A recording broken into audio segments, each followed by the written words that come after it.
Probably not. Probably not. But eventually, I'm going to celebrate in the right way. Well, you better be. You got a parade tomorrow, right? For sure. You geared up? You know what you're wearing? I might channel my inner Jason on the mic. Let's go, baby.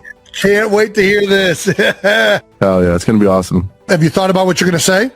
If you're going to get on the mic? No. Let's let it go. I'm one of the guys too, like Coop. Let's get Coop on the mic. Let's get Sammy on the mic. I'll vibe with the crowd. I'm going to live life and just enjoy the moment and see where it takes me. Are you more of a beer or liquor guy? What are we going beer, with? For sure. If I could tell you one advice. Man, Midwest beer. If I could give you one bit of advice, dude, if you stick with the light beer, you're going to be good. You're good. Right? The moment you start pouring the shots down, and everybody's, we want to do. Yeah, no. Yeah, I don't want that. You're going to be bad. It's a marathon.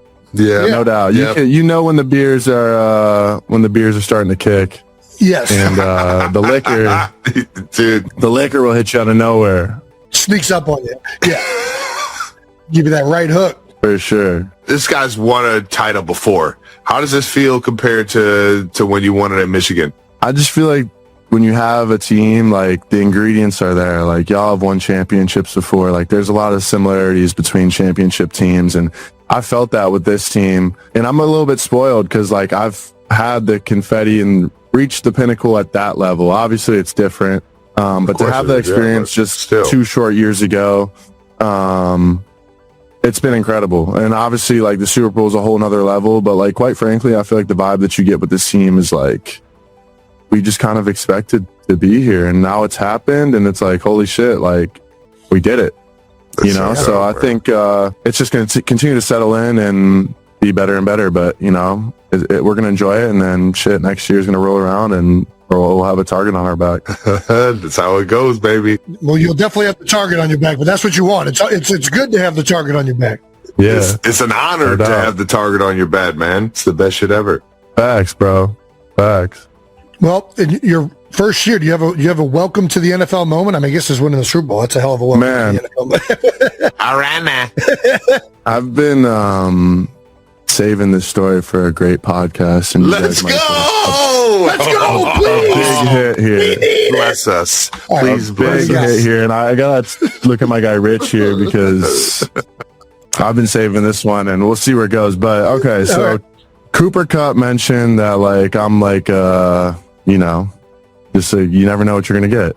Of course. And Coop had mentioned to the media this story about me being Captain Hook. Which can be taken so many different directions. So many different directions. Yes. But if you know me, like I'm gonna have fun always, but like I'm gonna always be in control, and that's besides the point. But y'all will figure that out. But anyway. Okay. All right. Week 6, Jaguars away. Yes. Pull up to the stadium. Normal routine. Y'all know how it is. Like, gotta go to the bathroom before the game. And you know that bathroom's got to. And you know that bathroom's going to be a nightmare the longer you wait.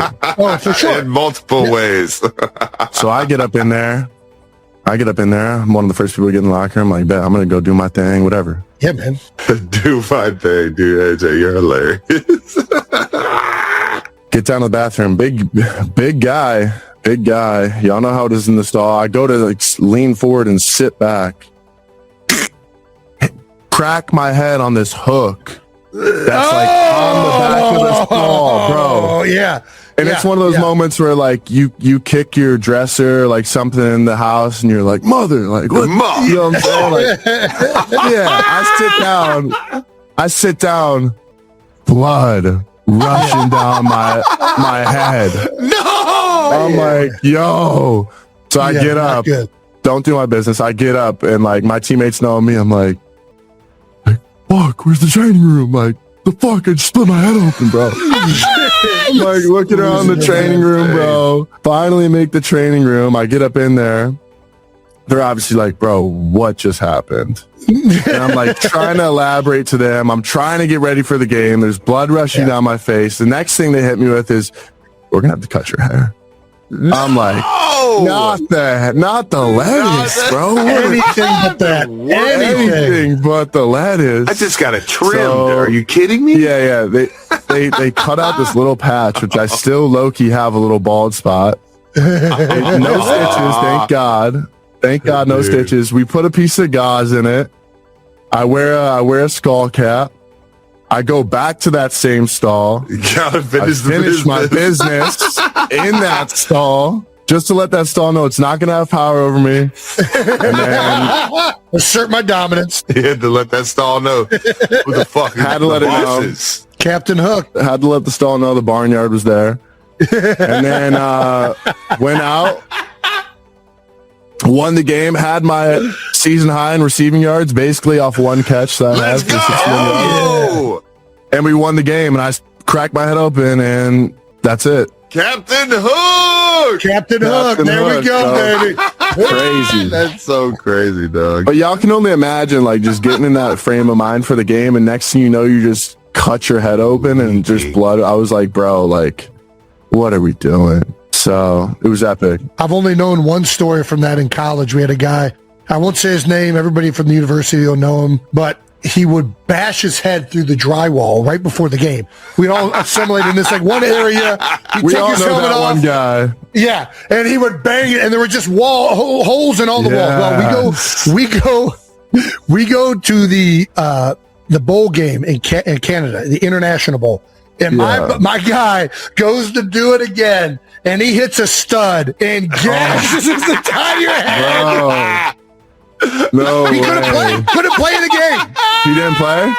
Couldn't play. Damn. Dude, I figured that would be the guy that'd be like, hey, I'm still playing. But nah. Well, I think he wanted to. They didn't let him. Of course, he definitely wanted to. He definitely wanted to. Everyone knows that guy. Yeah, exactly. You need one of them on the team. And if you're from Cleveland, you may or may not have been that guy before, I've too. been there. Yeah, exactly. There you go. I've been there before. You go. I've been there. All right, one more before we let you go.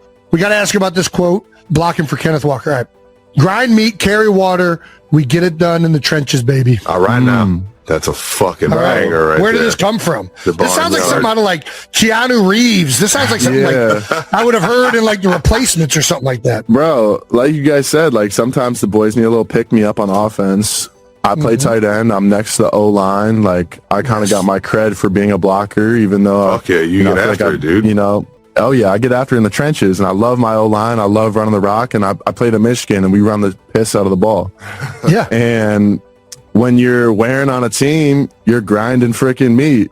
When it comes down to the end of the game, you need a 4-minute drill, grind meat. So it just became like some of the guys at first, you know how some of the guys are. I'm like, man, let's grind this meat. Grind meat, carry water. So it just became a thing. And like the O-line loves For it. 60 minutes of your life, we're about to fucking grind this goddamn meat. God damn it, for the fucking Super Bowl. I love it. We're about to grind meat and just run the piss out of the ball and just, bro, like, yeah, so that's what it became. And I feel like everyone knows the saying, like, chop wood, carry water. So it just became grind meat, carry water.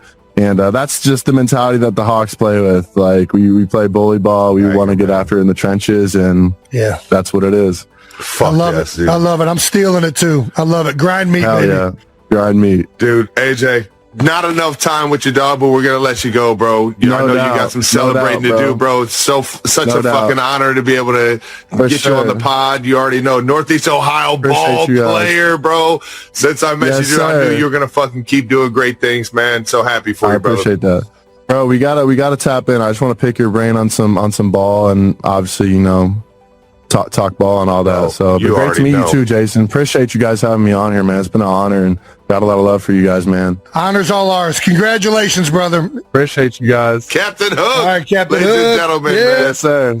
All righty, thank you to Cooper Kupp and AJ Barner. Let's hit on some non-football Super Bowl stuff. How about that, Trav? I just fucking love those dudes, man. Both of them A1 people, ball players. God damn, that's got to be a fun fucking team to be on right now. I can't wait to see the parade tomorrow. Oh, it's going to be epic. We got out of the house in San Francisco at the Super Bowl this week. Yes, we did. What was the best party? The fucking New Heights party. It was the best, dude. And I may be biased because New Heights is New Heights, but we had everybody that I could have ever wanted to come through. We got to play some fucking arcade games. I never get around arcade games enough. Like I left that party being like, man, I wish I could just play a few more games. Like, why did they have to just end the night like that? You're right. Everybody that was there were so many incredible people. I don't even want to start listing them just because it's like, where do you stop and where do you start? Yeah. But it was star-studded. It was a ton of people that helped put the show on. Shout out to everyone in the New Heights production and with Wondery and Amazon. And it was awesome on every single level. And we had a blast. Oh, best place you chugged a beer, dude. You were all over the place. Listen, I like going to places whenever we get into these cities and checking things out and getting a good feel and doing the tourist thing, and had an idea I'm going to drink a beer at all these places like that I've always wanted to visit and be at and have a beer at. So, we avoided getting any fines for open containers because I just drink them as fast as possible before the cops can show up. And then it's, so we're just having a good time. All right, now. This jacket that I wore to the night's party is from a store called Love on Hate. Got to shout them out over in the Hate district of San Francisco, where the hippie movement basically started with the Grateful Dead, Janis Joplin. Yeah, man, a lot of freaking awesome. Oh yeah, man, pretty cool. It's a tie-dye shop. Apparently, will always be a tie-dye shop. I love some good tie-dye, man. The thing is epic. San Francisco was an awesome city. Probably drank about 60 to 70 beers throughout the whole week. So. Gonna recharge it. Had a blast. Did you DJ anywhere? No, I'm not a DJ quite yet, but I am a like proud supporter of DJs everywhere. I am a big music guy, and I'll go everywhere. I saw two of my favorites over in Loud Luxury at the Tight Ends of Friends party with George and Claire, and hung out with the Chainsmokers. Saw my guy Disco Lines. Did you see Shabuzi? I did. I dapped up Shabuzi. He came over to the hotel. I was like, I was just with your brother. I'm like, oh, okay, dope. So it was like a drive-by dap up, man. Love you. You're the best. And kept it moving, man. But Shabuzi's fucking awesome, dude. Yeah, I felt like that's 90% of my conversations at the Super Bowl. I never get a fucking good like hang with anybody, even if I've known you my entire life. It's always just like a quick like, how are things? Well, there's great. We got to catch up.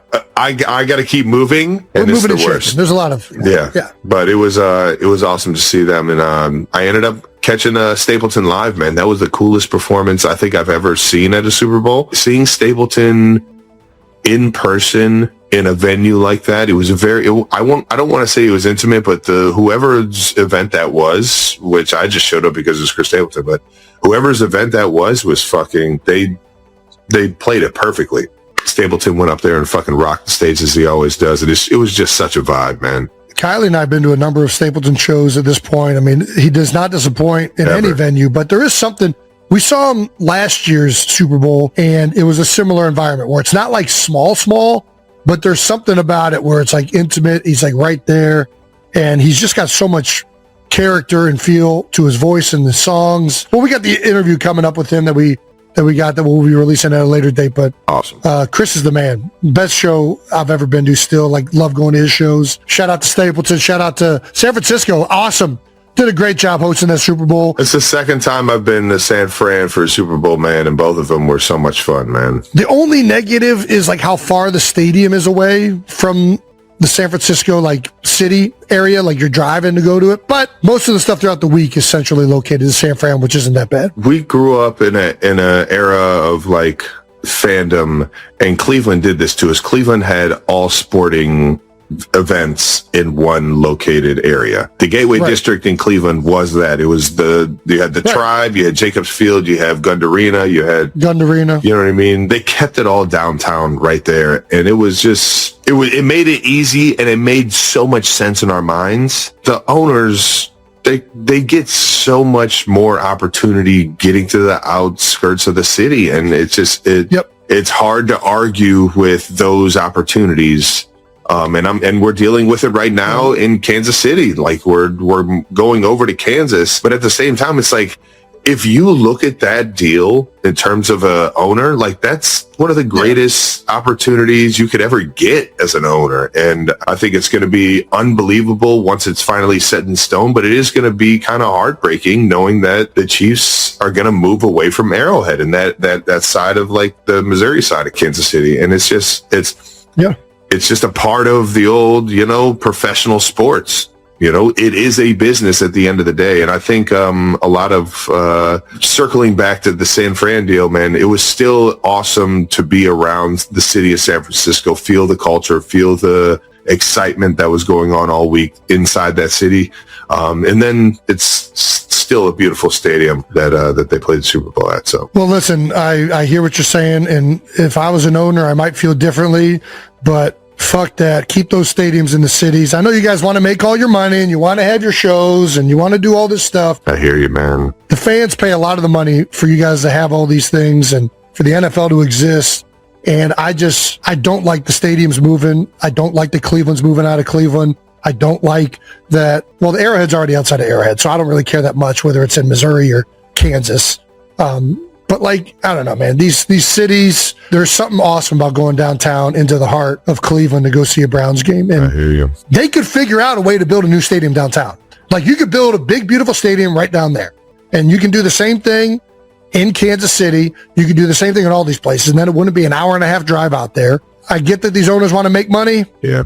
But at the same time, I don't know why I don't like it. I don't like it. I hear you, dude. I hear you. I got. We're both on the same train in that regard. It's just kind of how we're built, man. Once again, Bold Topics is brought to you by Pepsi. Let's move on to some Stamps of the Week. Stamps of the Week is brought to you by Raising Cane's. Yeah, buddy. Our friends over at Raising Cane's threw a bunch of fucking parties. I met Todd Graves for the first time. Nice. You actually got to say what's up to him? He's at the New Heights party. Nice, man. I don't need to read any other nominee. I know where I'm going.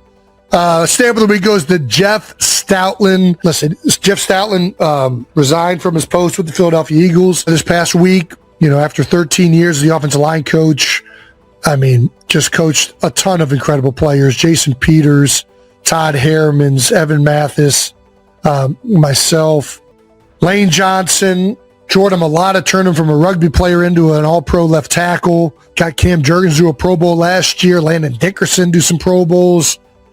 Isaac Seumalo, like he's done such an incredible job within the Philadelphia Eagles organization, and he's been such a mainstay throughout multiple head coaches at this point. You know, it just sucks to see him go selfishly. As an Eagles fan and as somebody who played with them and somebody that I still goes to the facility. I still go to NovaCare on a regular basis, and I'm not going to be able to see Stout anymore. And that just, you know, it's frustrating for me.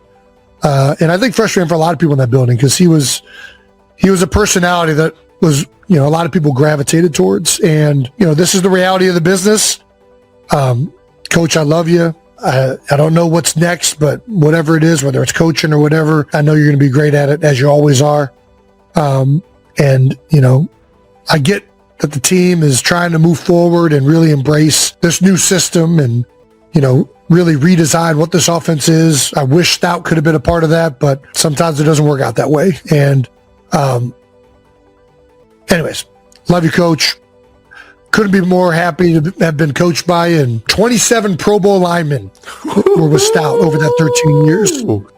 Wild. You already know, man. We got so much respect for him, and he's one of those guys that you meet in crossing just because you were playing for him, or I got to meet in crossing just because you were playing for him, and he's one of those guys that you would fucking just know you'd love playing for, man. And it's across the board. Anybody that runs into him knows you're going to get everything this guy has. And on top of that, he's going to be real about it. And we're going to get shit done. One of the best ball coaches that I've known from afar. And could be more proud to say congrats on, you know, everything that your career has gotten to this point, Coach Stout, man. We love you over there. And at the same time, if you ever want to come on a podcast and talk some ball with some old has-beens, man, come on over, dude. Always welcome. We'd love that. Always. All right, what else do we want to get into? Who do I want to give a shout out to? The quarterback of the Super Bowl, Sammy Darnold, man. You get my fucking stamp of the week, stamp of the year, man. There we go. We're so fucking happy for you, man. And the world is happy for you. You've weathered the storm perfectly to where everybody's fucking rooting for you. And I'm so just, you know, ecstatic for you, dog. Stamp of the week because you fucking fought through the bullshit and you're the fucking crown champion, man. You're at the top of the fucking mountain. Couldn't be happier for you, man. And that wraps up Stamp of the Week, brought to you by Raising Cane's. Get to your Raising Cane's, enjoy some chicken and some toast. Don't forget the toast. Thanks to our partner, Expedia. When we travel, we like to keep things simple. Of course we do. Expedia is the all-in-one travel shop. When planning trips, flights, hotels, vacation rentals, cars, activities, you name it, it has all of it right there. It does, and that's easily the best thing about using it, is that it is all right there. You don't have to go to 15 different sites and yada, yada, yada, bada bing, bada boom. You can package it all up in one bundle on Expedia. That's what I've always enjoyed about it. And listen, especially when you're doing it with a big family trip or a trip with the guys, it gets complicated if you're having to go to all these different things, right? So that's where it really comes in handy for me. With Expedia, you can book however you want, lock everything in at once, or book it piece by piece, flight by flight, and then house by house, and then car by car. You can just do it by your needs. And when you bundle on Expedia, you can save up to 30%. It just makes sense. One place, everything you need, no bouncing between apps. Expedia, the one place you go to go places. Members only. Savings vary, and see the site for details. Thank you to our partner, Pepsi. Oh, I love a good wild cherry Pepsi. Over the weekend, you probably saw Pepsi's new spot with the polar bear doing the Pepsi challenge. And look, we got to talk about it because it's actually kind of wild. It is. It's the Pepsi paradox. Basically, when you take the labels off and just go by taste, people choose Pepsi every single time. Everybody knows this. They brought back the Pepsi challenge. And get this, 2/3 of people said Pepsi Zero Sugar tastes better than the competition. And Pepsi Zero Sugar won in 100% of the markets they tested. That's not just winning.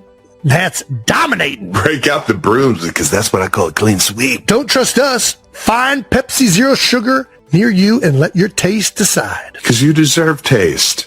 You deserve Pepsi. From the very first moments of the podcast, fans could feel something different in the air. Jason, with his signature mischievous grin, wasted no time steering the conversation straight toward Valentine's Day. So, did anyone get anything special this year? He asked, eyes twinkling with curiosity.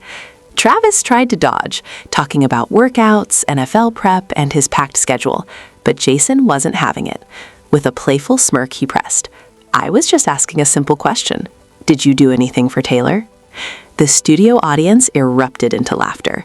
For a tense few seconds, Travis stayed silent, then let out a half-embarrassed, half-proud sigh.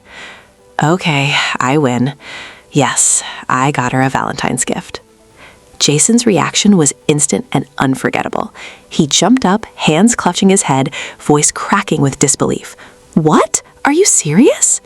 The clip immediately went viral, fans sharing thousands of reactions, calling it the moment Travis finally grew up. Once the shock wore off, Jason softened. Genuine pride replaced his dramatic flair. "I'm so proud of you, Trav. Really. You thought about her feelings." That simple acknowledgement filled the studio with warmth, a rare, quiet moment amidst the usual banter. Curious, Jason pressed for details. Was it romantic? A song? A secret trip? Travis chuckled, teasing. "Not something you can buy. It means a lot personally." Jason paused, voice gentle. "You really thought this through. That's amazing." Fans immediately went wild online. Hashtags about Travis and Taylor surged to the top of trends.